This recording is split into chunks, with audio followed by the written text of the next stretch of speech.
I Space, the Royal Tantra on the Great Perfection of Bodhicitta. The condensation, the waves, and the rising of the deep are like the salt that has one flavor. Our true minds are like that, so we agree. This has been explained by our hero, the pervasive Lord, Mahadara. Ripening, burning, and heat have no essence, but are able to perform a function. They too are a magnificent self-origination. Thusness is the creator of all things, the bodhicitta. Imagination spreading out and floating, these are supports for us all.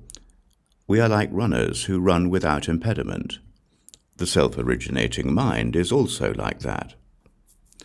Thusness is a space for the true bodhicitta. This is the end of all our dualistic ideas about being free or not free. The middle way that is beyond extremes is also like this. When a middle exists, an infinity will likewise come forth. Anything at all may appear from out of the space of our minds. The experience of equanimity transforms into our many desires. The three ways of abiding without contrivance and without distraction are ideas about thusness. This is not anything at all. It is thusness itself. For so long as there may be all these shiftings of the names, we pervade the space of the self-originating mind. Wisdom is the practice of eye to eye. This is not a contrivance.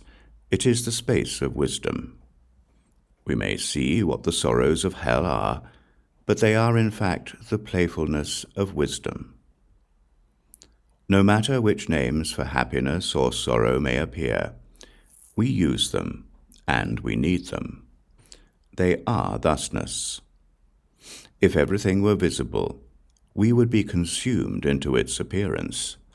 The playfulness of wisdom is unending.